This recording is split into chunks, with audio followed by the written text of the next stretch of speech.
Bienvenue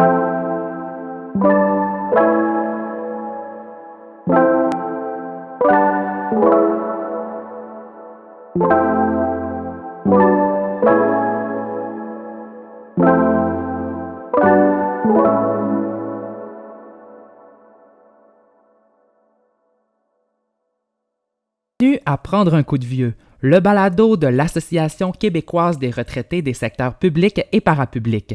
Cette série de balados vise à renforcer positivement la perception qu'ont les milléniaux du vieillissement. À chaque épisode, je reçois des jeunes pour échanger sur une thématique qui les touche et qui est liée au vieillissement. Avec eux, on peut dire que je prends un coup de vieux.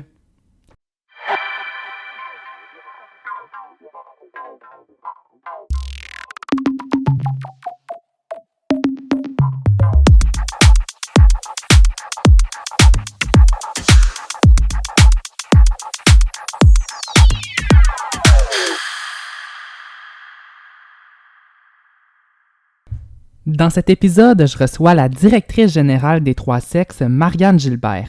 Les Trois Sexes, c'est un organisme de bienfaisance situé à Montréal dont la mission est de lutter pour les droits sexuels et la santé sexuelle. J'ai eu l'opportunité de discuter avec Marianne des enjeux liés à la sexualité avec l'avancée en âge. Marianne, bonjour. Bonjour, Marc-William. Alors, Marianne, j'aimerais que tu nous expliques quelle est l'importance d'avoir une sexualité saine et active avec l'avancée en âge. Parce qu'on s'entend que la sexualité, elle n'arrête pas du jour au lendemain quand on atteint, par exemple, 65 ans, mais elle change plutôt de repère.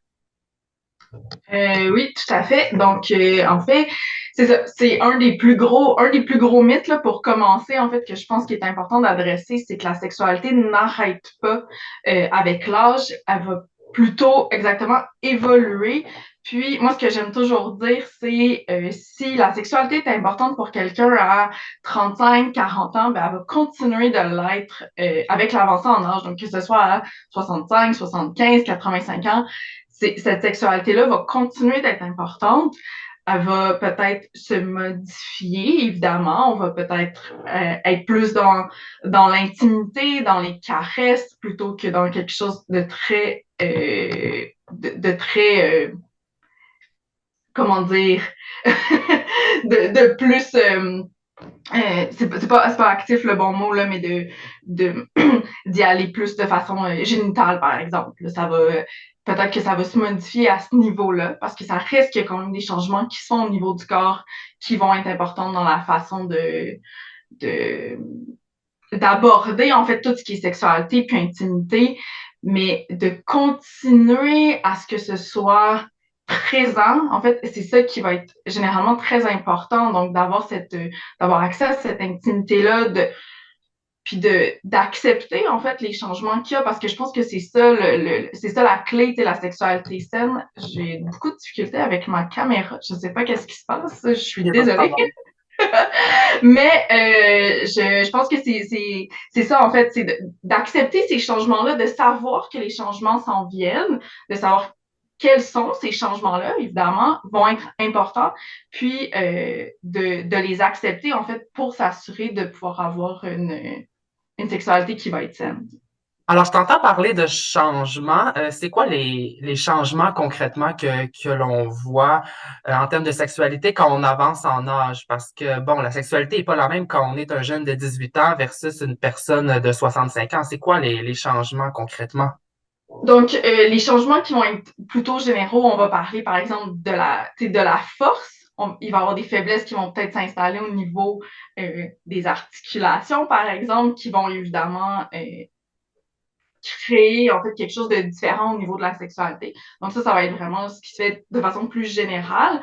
Après ça, évidemment, bon, on en entend souvent parler, évidemment, la difficulté de soit maintenir ou même d'avoir une érection, qui va être en lien, évidemment, avec la circulation du sang. Donc, ça va être ça, un des plus gros enjeux. Puis, au niveau du vagin, par exemple, on va avoir l'assèchement des parois vaginales qui peuvent créer une pénétration plus difficile.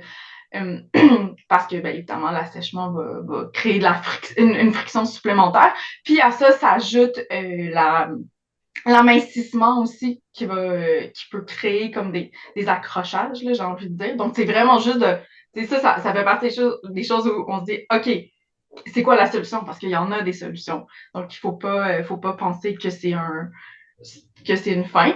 Ou si, évidemment, il y a des changements qui se passent plus de façon psychologique, ça peut devenir quelque chose qui nous intéresse moins avec le temps. Puis c'est aussi très correct. Faut pas penser que parce que on dit que ça n'arrête pas avec l'âge, il y a certaines personnes pour qui ça peut arrêter avec l'âge et c'est très, très correct. Oui, puis bon, avec l'avènement des réseaux sociaux, on voit l'émergence d'applications de rencontres, notamment Tinder ou Grindr. Euh, mais pour les populations qui sont issues de la diversité sexuelle et de genre, et je vais prendre l'exemple, par exemple, de Grindr, qui est une application pour les personnes homosexuelles, parfois il y a souvent de l'agisme envers les personnes qui sont un peu plus âgées. C'est quoi les défis spécifiques auxquels, je vais prendre l'exemple des hommes homosexuels, sont confrontés par rapport à la sexualité? Avec justement les applications de rencontres, ça devient plus difficile, non? Ah oui, oui, c'est certain. Ben, l'agisme, de façon générale, est un gros fléau, là, puis que ce soit en termes de sexualité, mais de tout autre aspect, en fait, de la vie, là, parce que c'est sûr que je pense qu'une des choses qu'on entend souvent dans les communautés gays, ça va être une recherche de la vigueur et de la jeunesse et ces choses-là qui sont des stéréotypes qui, évidemment, sont très qui ont un impact vraiment négatif sur les gens, sur leur façon de se percevoir. Puis là, après, ben, c'est ça, ça a une influence négative, évidemment, sur oui, sur leur sexualité, mais c'est ça aussi juste au niveau psychologique, sur la santé mentale, sur la façon de se percevoir qui malheureusement, évidemment, se met à prendre beaucoup de place. Donc, puis, ben, évidemment, on ajoute à ça que les applications de rencontre, ben, c'est pas nécessairement facile pour tous à utiliser non plus. Donc, même si au-delà de l'agisme aussi, c'est pas nécessairement une façon facile pour tout le monde de rencontrer. Mhm. Ouais, parce qu'avec les applications de rencontre, maintenant, on peut envoyer des nudes. Tu sais, on Mhm. change un peu notre rapport à l'autre, notre rapport au corps, notre rapport à la sexualité. Est-ce que ça, c'est un gros changement? Toi qui travailles dans le domaine de la sexualité, comment tu interprètes ça? Ben, je pense que ça peut être vu probablement comme un clash de génération. Tu sais, et parce qu'effectivement, je pense que c'est une façon différente d'approcher la sexualité. On est moins dans une espèce de carcan de monogamie. C'est une chose qu'on remarque beaucoup chez les personnes vieillissantes, en fait, c'est cette idée que ben, tu t'es fait dire un peu toute ta vie que tu devais être en relation monogame. Puis là, si pour une raison quelconque, que ce soit à la suite d'un divorce, que ce soit à la suite du décès de la partenaire, de se retrouver célibataire pour une première fois depuis peut-être 45 ans, de se dire, OK, qu'est-ce que je fais avec ça, de pas connaître les codes sociaux de l'époque, de pas avoir d'éducation à la sexualité, puis pas juste parce que t'en as pas reçu à l'école, mais même si t'en as reçu, si ça fait 45 ans, tu le sais pas nécessairement. Les choses ont énormément changé aussi là, en termes par exemple, de protection, de trucs comme ça. Qu'est-ce que toi, tu as besoin rendu à 75 ans, par exemple? C'est pas nécessairement non plus évident, puis c'est pas des informations qui sont si accessibles que ça, parce que, bien évidemment, déjà, la sexualité, c'est un tabou. Là, si on ajoute à ça la sexualité des personnes âgées, là, on vient de remettre une autre un autre layer là-dessus. Là. C'est très dur d'avoir accès à de l'information sur ce sujet-là. Parce que je t'entends parler, bon, de la sexualité est souvent associée à la jeunesse, à la vigueur. Comment l'évolution des normes sociales vont Mm. affecter la vie intime des personnes aînées? C'est une bonne question. C'est dur à le dire, évidemment. Puis chaque personne est différente, mais je pense que d'une certaine façon, on a quand même l'avantage en ce moment d'avoir accès à beaucoup plus de. J'ai juste l'anglicisme qui me vient en tête, là, de narratives, d'histoires qui sont différentes, en fait, parce que on a parlé un petit peu plus tôt des réseaux sociaux. Je pense que le fait d'avoir accès à différentes personnes, à différents vécus, je pense que ça peut quand même vraiment contribuer à l'épanouissement de chaque personne parce que ça nous dit, ah, OK, je suis pas tout seul à vivre ça. Je le vois aussi chez quelqu'un d'autre.